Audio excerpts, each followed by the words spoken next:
It was one of those nights where the darkness feels heavier than usual. I was driving through West Virginia, cutting through the thick fog on a deserted 2-lane road, sometime past 2:30 a.m. No other cars, no streetlights, just me, the hum of my engine, and that endless gray mist swallowing everything.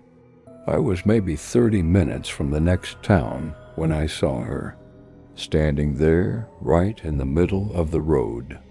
A woman, tall and thin, wearing a filthy white dress that looked like it hadn't been washed in years. She wasn't waving for help. She wasn't crying. She was just staring at me. I slammed the brakes so hard my seatbelt nearly strangled me. The tires screeched. My heart was pounding out of my chest, and in the moment the car stopped.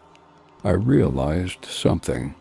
She wasn't moving, not even blinking, just staring right into my soul. But when my headlights fully illuminated her, she was gone. No footsteps, no movement, nothing but the fog swirling where she had been. I got out of the car. I know I shouldn't have, but something told me to look, and that was my mistake. As I stood there, heart racing, I heard it. A soft voice right behind my ear, so close I could feel its breath. "Don't leave me here." I spun around nothing. The road was empty. No one there, but I could still feel her presence. I didn't waste another second. I jumped back in the car and floored it. I didn't care where I was going. I just needed to get away. But the worst part? Every so often, in my rearview mirror, I could see her face, smiling, wide, too wide. She followed me all the way home. And sometimes on foggy nights like that one, I swear, I still see her face, just beyond the glass, waiting. You get used to strange things on the road as a truck driver. Long nights, empty highways, but nothing prepares you for what I saw that night outside Flagstaff, Arizona. It was past midnight. The desert stretched out in every direction, black and endless. I hadn't passed another car for over an hour. Then, out of nowhere, headlights appeared in my rearview mirror. A black pickup truck, coming fast. It pulled up close, real close, tailgating me like it wanted to climb into my back seat. I sped up. It stayed right behind me. I slowed down. So get it. No honking, no lights flashing, just following me. Something about it felt wrong, like whoever was driving didn't care about the danger. Or maybe there wasn't anyone driving at all.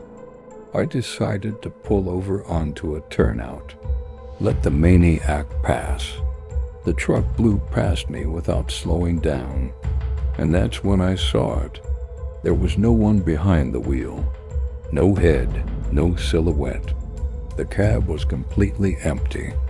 I sat there frozen, unable to move. I told myself I must have missed something. But deep down, I knew what I saw.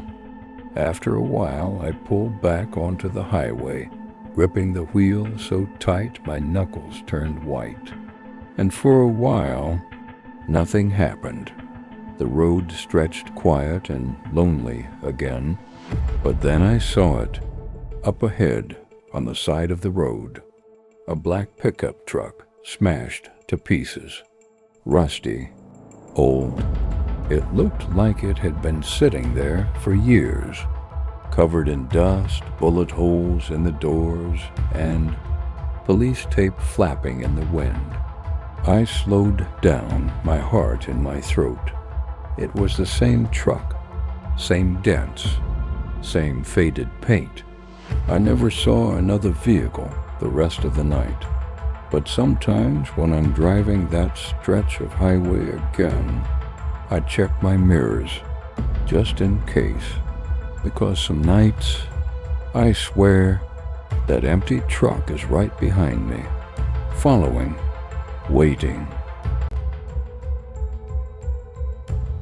I was deep in Montana, driving solo through a stretch of highway where cell service doesn't exist and towns are hours apart. The only company I had was the crackle of the radio. I kept flipping through stations to stay awake, hoping to find anything besides static. But then, in the middle of the static, I heard something that made my blood run cold. A voice, clear as day, and it said my name, Daniel. I froze, hands trembling on the wheel. No one knew I was out there. No one should have known my name. Then the voice came again. Turn around, Daniel. Calm, cold, almost playful. I turned off the radio immediately, heart racing. But the voice didn't stop. It kept going, softer now, layered like whispers in the back of my mind. You're not alone out here. It's waiting for you. Mile marker 237. My headlights caught the next mile marker sign. 237. Exactly where it said.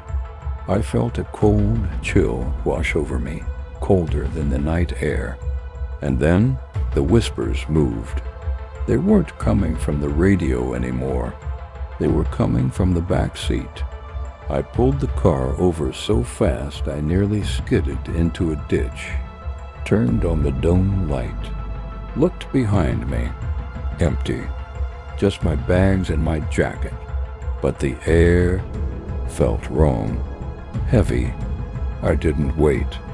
I got back on the road and floored it toward the next town.